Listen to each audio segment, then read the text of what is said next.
नमस्कार दोस्तों आज मैं फिर लेकर आई हूँ खूनी पिशाचिनी का पार्ट 3। तो शुरू करते हैं आज की कहानी। सपा कोरी तेरी वो सपा। सौरभ चौंक गया और जल्दी से नीचे झुककर कुएं में देखने लगा। पूर्णिमा का चांद सिर के ऊपर था, इसलिए कुएं के अंदर का हिस्सा कुछ हद तक दिखाई दे रहा था। आधा कुआं पानी से भरा हुआ था। इसमें एक बूढ़ा आदमी तैर रहा था।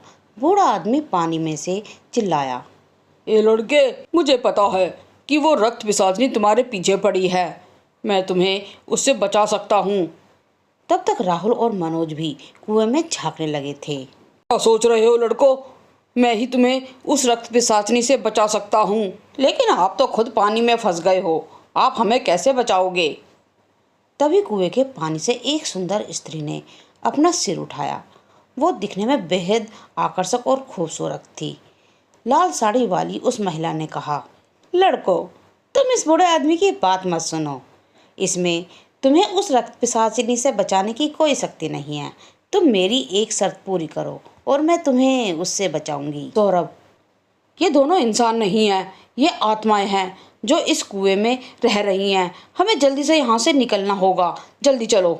उसी पानी में से एक जवान लड़का निकला और उसने कहा, भैया, अगर तुम यहाँ से चले जाओगे तो तुम्हारी मृत्यु अटल है। मैं एक नेक आत्मा हूँ, मैं तुम्हें बचा सकता हूँ।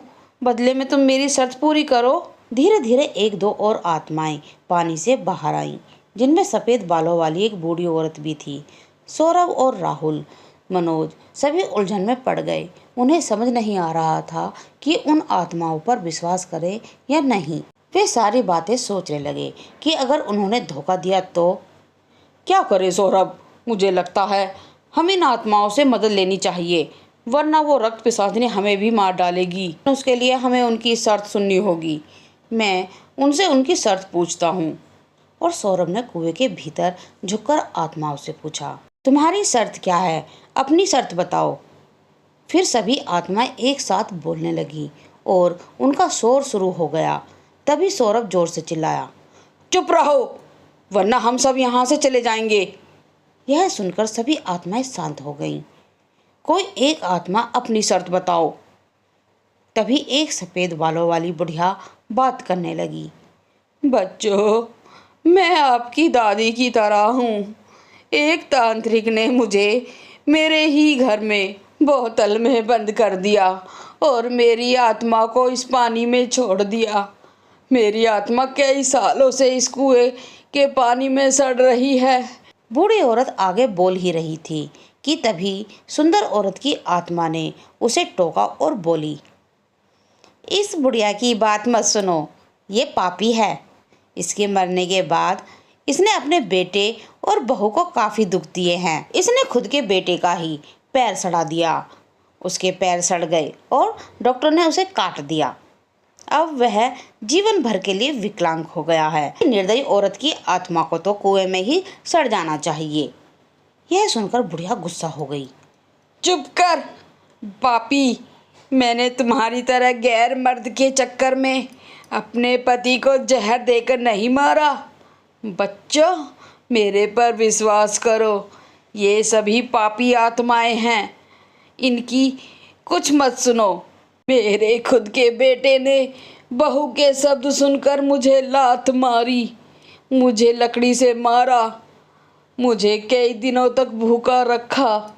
मैं हर दिन तड़पती रही और एक रात मैंने खुदकुशी कर ली। मेरी आत्मा को शांति नहीं मिली और फिर मैंने मेरे बेटे और बहू को पीड़ा दी, क्योंकि उन्हें उनके पापों की सज़ा मिलनी चाहिए थी और मैं उन्हें काफ़ी दर्दनाक सज़ा देने वाली थी। लेकिन एक तांत्रिक ने मुझे बोतल में बंद कर दिया।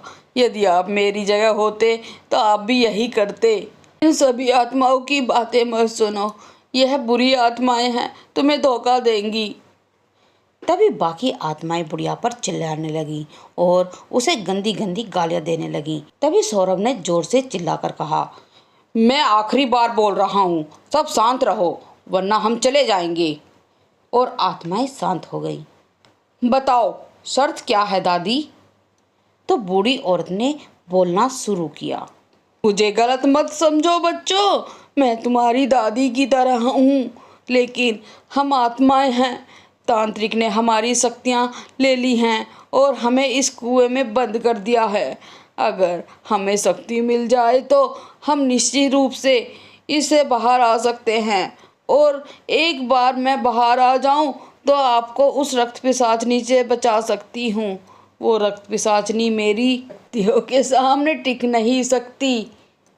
वो सब तो ठीक है, आप मुझे अपनी शर्त बताओ। मुझे इस कुएं से बाहर निकालने के लिए शक्ति की आवश्यकता है, और मैं कई वर्षों से भूखी हूँ। मुझे एक जीवित मानव का शरीर खिलाओ, तभी मुझे अपनी शक्तियाँ मिलेंगी और मैं कुएं से बाहर आ सकती हूँ और आपकी रक्षा कर सकती हूँ। आपको बस मेरा नाम पुकार कर उस जीवित व्यक्ति को कुएं में धकेलना है, और फिर मैं उस आदमी का मांस और खून पीकर ताकत हासिल करके तुम्हारी मदद करने के काबिल हो जाऊंगी। मेरा नाम बकुला है। तुम उस आदमी को धकेलते वक्त कहो कि बकुला ये तुम्हारा शिकार, और फिर मैं उसे खा जाऊंगी। यह सुनकर सौरभ, राहुल और मनोज सन रह गए। सौरभ ने आश्चर्य से कहा, वो सब तो ठीक है, लेकिन हम एक जीवित आदमी को कहाँ से पकड़ कर लाएं? आप तीनों अभी भी जीवित हैं। आप बस फैसला करके किसी एक को कुएं में धकेल दो। जीवित रहने के लिए ये आपका आखिरी विकल्प है। यह सुनकर सौरभ घबरा गया। राहुल, मनोज, जल्दी यहाँ से चलो, ये आत्मा हमें मारना चाहती हैं। वो एक एक करके हम सबको अपना निवाला बनाएंगी। सौरभ ने कहा और वो वहाँ से मुड़ गए। लेकिन तभी सौरभ ने देखा कि मनोज उसके बगल में ही खड़ा कुएं में बुढ़िया को देख रहा था, और वो बुढ़िया मनोज की आंखों से कुछ इशारा कर रही थी। सौरभ ने मनोज के कंधे पर हाथ रखते हुए कहा, मनोज, देख क्या रहा है, जल्दी यहाँ से चल। तभी मनोज ने सौरभ की ओर देखा और सौरभ का कॉलर पकड़ लिया। मनोज चिल्लाते हुए बोला, सौरभ, तुम्हें मरना होगा, और सौरभ को कुएं में धकेलना शुरू कर दिया। सौरभ जैसे तैसे खुद को कुएं में गिरने से बचा रहा था। यह देख दूर खड़ा राहुल उन दोनों के पास भागते हुए आया। सौरभ कुएं की दीवार पर पीठ के बल खड़ा था और मनोज उसे कुएं में धकेलने की कोशिश कर रहा था। तभी राहुल वहां आया और उसने पीछे से मनोज को ही धक्का मार दिया और मनोज कुएं में गिर गया। राहुल जोर से चिल्लाते हुए बोला, बकुला, ये तुम्हारा शिकार है। वैसे पानी में तैर रही सारी आत्माएं पानी में डूब गईं। बस बकुला बुढ़िया को छोड़कर। वो बुढ़िया मनोज पर टूट पड़ी और उसे अपने नाखूनों से फाड़ने लगी। मनोज चीखता रहा, चिल्लाता रहा, लेकिन वो बुढ़िया उसे जिंदा ही खाने लगी। वो अपने दांतों से उसे फाड़ फाड़ कर खा रही थी। कुएं का पानी मनोज के खून से लाल हो गया था। सौरभ और राहुल दोनों यह सब कुएं के बाहर से देख रहे थे। बगुला बुढ़िया ने मनोज के सबको हड्डियों के साथ ही खा डाला और जोर जोर से डकार मारी। यह देखकर सौरभ ने ऊपर से कहा, दादी, जल्दी ऊपर आओ और हमें इस जंगल से बाहर निकलने में मदद करो। तभी बुढ़िया जोर जोर से हंसने लगी और बोली, अरे मूर्ख, तुम्हें कितने मूर्ख हो। बुरी आत्माएं कभी किसी की मदद नहीं करती। तुम्हारा दोस्त तो मर गया, अब मरने की बारी तुम दोनों की है। मुझे और भूख लगी है। बुढ़िया जानवरों की तरह कुएं की दीवार पर चढ़ने लगी। यह देखकर राहुल और सौरभ की रूह कांप उठी। राहुल, भाग! सौरभ चिल्लाया और कटीली झाड़ी के रास्ते वहां से भागा। राहुल भी उसके पीछे पीछे भागने लगा। बुढ़िया कुएं के किनारे पर बैठ गई और उसने दूर से उन दोनों को भागते हुए देखा। उन दोनों के शरीर से आती हुई खून की गंध उसकी नाक में जा रही थी।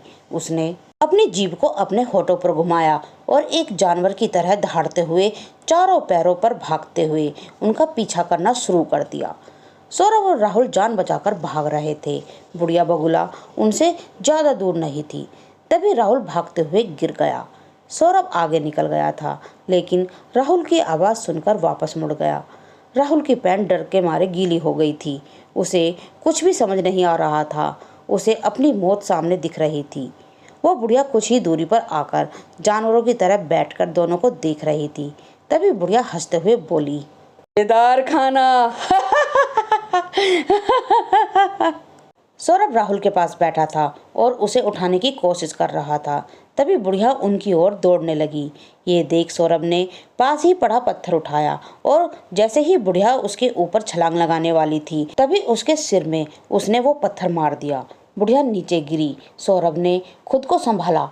बुढ़िया जमीन पर जानवरों की तरह बैठ गई और सौरभ की ओर गुस्से से देखने लगी और बुढ़िया गुस्से से अपने होठ दांतों में चबाते हुए बोली, तुम्हें तो मैं नाखूनों से कुरेद कुरेद कर जिंदा खा जाऊंगी।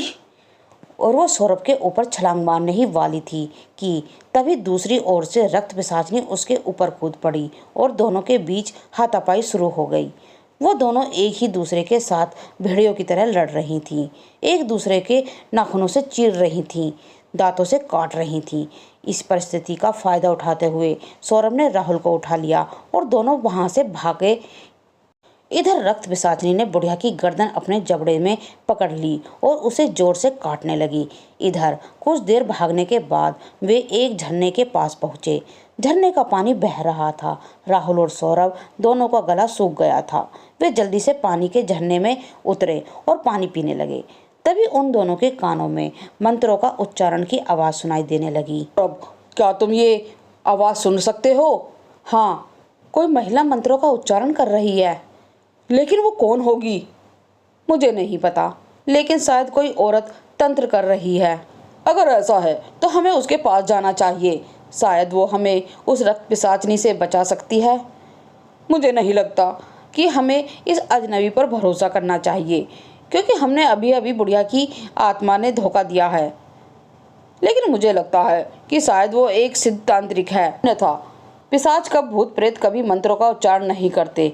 हाँ, ये भी सही है। जल्दी मेरे पीछे आओ। तो मेरे प्यारे दोस्तों, खूनी पिशाचनी का पार्ट 3 समाप्त होता है। तो दोस्तों, मेरी ये कहानी सुनने के लिए मेरे चैनल को लाइक करें, शेयर करें और सब्सक्राइब करना ना भूलें। और हाँ, बेल आइकन ज़रूर दबाएं, जिससे कि आपको मेरी नई नई कहानी सुनने को मिलती रहें। और कमेंट में ज़रूर लिखें कि आपको मेरी ये कहानी कैसी लगी। और जल्द ही इसका फाइनल पार्ट आपको सुनने को मिलेगा। धन्यवाद।